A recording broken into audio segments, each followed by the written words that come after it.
The movie starts with the warrior grandmother of the island telling the little ones of the place an old legend that narrated how in ancient times the imposing ocean was everything to the inhabitants until an island emerged, a mother island named Te Fiti, which had a generous heart capable of creating life. She shared this with everyone, but several villains appeared who wanted her heart because they wanted the power of creation. And one day, a wicked demigod of the wind and sea named Maui stole the heart of Te Fiti with the help of a magical fishhook that allowed him to change shape. This caused Te Fiti to start collapsing, sinking into darkness. And although Maui tried to escape, a demon of earth and fire named Tika confronted him to take his heart. And since then, no one saw the heart of Te Fiti or the magical fishhook, which fell into the ocean.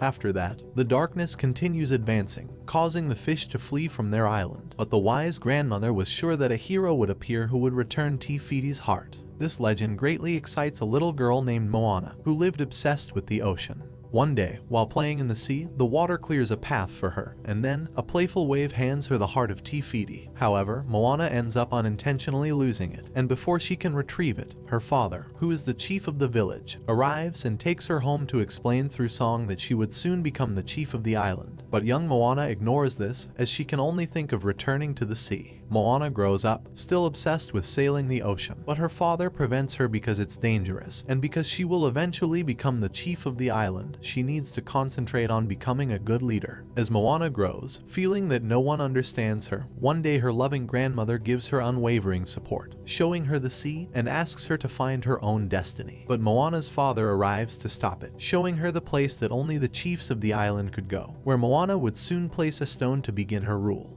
Understanding that the future of the villagers was in her hands, Moana decides to set aside her love for the ocean and begins to prepare herself to be a leader who already makes decisions to improve the lives of everyone.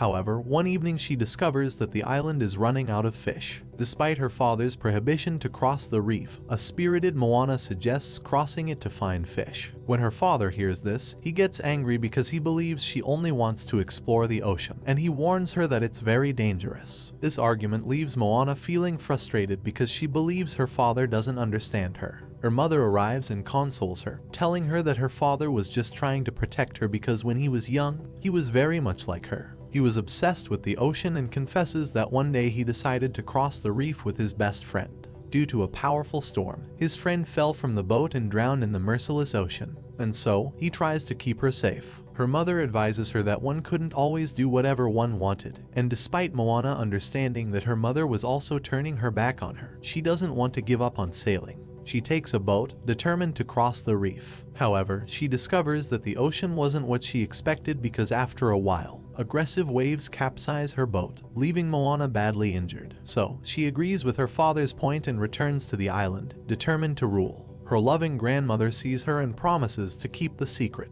despite feeling disappointed by the decision she had just made. Later, Grandma Tala tries to resolve Moana's doubts, taking her to a hidden place to discover who she truly is. There, Moana becomes excited to learn that her ancestors traveled fearlessly across the ocean. Moana asks her grandmother why they stopped traveling, and she explains that after Maui stole the heart of the mother island, darkness came, awakening Tika and attracting monsters that sank ships. For safety reasons, the chiefs of the island stopped the voyages, allowing the darkness to continue spreading and destroying life and fish on the island. Suddenly, her grandmother gives her the heart of Te Fiti, revealing that she was there when the ocean gave it to her, so that she could return it to Te Fiti, the mother island. Despite this, Moana doesn't believe in herself because she wasn't even able to cross the ocean. But then, she has an idea. Since she knows that her father knows how to cross the reef, she approaches him and suggests that they should resume the voyages as their ancestors did. However, this enrages her father. He initially leaves to burn the boats but returns when he hears that his mother is dying. When Moana goes to her grandmother, the elderly woman uses her last strength to ask Moana to go to Maui and persuade him to use his hook to return Te Fiti's heart. Moana hesitates, not wanting to leave her grandmother, but her grandmother assures her that she will always be with her. Encouraged, Moana sets out to sail with her comical rooster. Moana spends several days sailing, and one night her boat capsizes in the midst of a strong storm. Fortunately, she manages to reach an island safely, and it happened to be where Maui lived. Moana asks him for help in returning Te Fiti's heart, but Maui refuses to help and sings a song praising his greatness while his tattoos that told his stories danced along. However, the whole show was a trick to capture Moana, as Maui wanted to steal her boat to go in search of his fishhook. Meanwhile, Moana manages to free herself, and the ocean allows her to catch up to Maui. But when Moana shows him Te Fiti's heart, asking him to help her return it, he refuses to assist because he believed that the heart only brought misfortune and evil creatures. It seems he was right, as ruthless pirate coconuts, the Kakamora, arrive ready to steal the heart. These pirate coconuts see that Moana's rooster swallows Te Fiti's heart, so they end up kidnapping the rooster,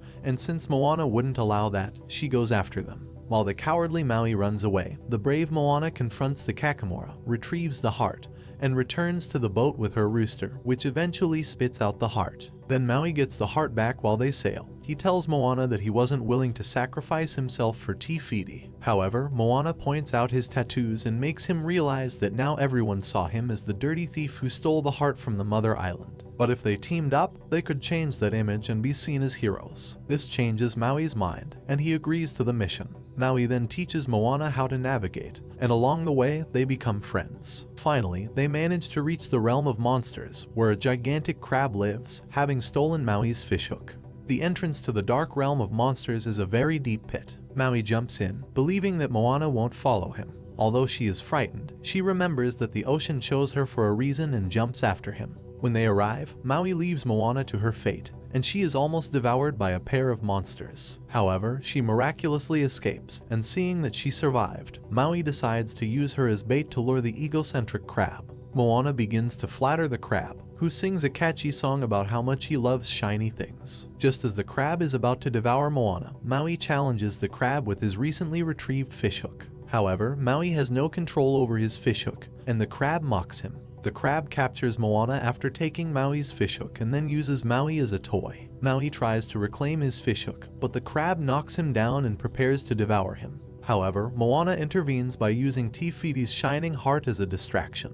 When the crab realizes it's a trap, it chases Moana and Maui. Fortunately, they manage to escape. Later, Maui accidentally transforms into an unappealing shark. He acknowledges Moana's bravery and thanks her for saving his life. Nevertheless, Maui realizes that if he couldn't use his fishhook to confront the weak crab, he surely can't face the powerful Tika. Later on, a saddened Maui confesses to Moana that his human parents threw him into the sea because they didn't want him. When the gods found him, they turned him into a demigod, giving him his fishhook. However, Maui returned to humans and used Te Fiti's heart to give them fire and islands. But the evil humans rejected him because they felt it wasn't enough. Hearing his sad story, Moana sympathizes with Maui. In the story, Moana understands that Maui had sacrificed himself, and it didn't matter to her that he was seen as a petty thief. She advises him to continue being himself because it was thanks to that nature that the gods chose him. Maui starts practicing with his fishhook, and as he improves his skills, he and Moana head toward Te Fiti. Moana also learns how to navigate thanks to Maui's teachings. When they arrive at a couple of islands they need to cross to reach Te Fiti, Maui transforms into a bird to carry the heart to the mother island.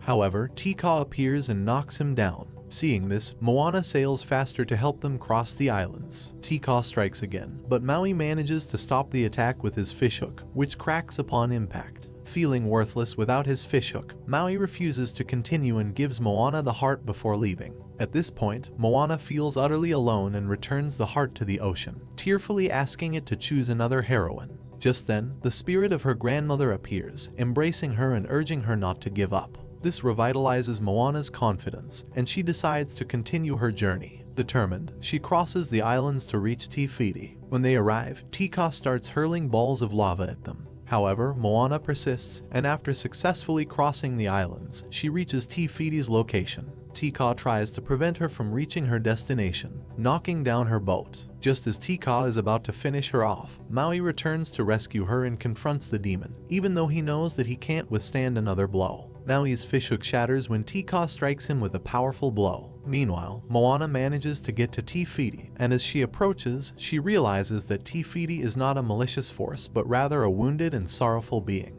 She gently approaches Te Fiti, singing a soothing song to calm her. Moana reveals the heart of Te Fiti, and as she places it back in the goddess's chest, Te Fiti's true form is restored and the darkness dissipates. The island is saved, and Te Fiti expresses gratitude to Moana. The generous Te Fiti gives Maui a magical fishhook as a sign that she harbors no ill feelings. She also provides Moana with a boat to return home. Te Fiti becomes an island once again. Moana and Maui bid each other farewell, and she finally returns to her island. There, she sees that nature has revived. Moana reunites with her parents and the other villagers. She finally feels ready to become the leader of the island and assumes this important role. The people of the island decide to resume their old tradition of sailing the ocean, now guided by the brave Moana. She is accompanied by the spirit of her grandmother and Maui, who flies near her. With the heart of Te Fiti restored, the island flourishes, and its people embrace the sea once more. The story ends with Moana's determination, courage, and leadership paving the way for a new era of exploration and harmony between humans and the ocean. Thanks for watching. Please like and subscribe for more interesting movies.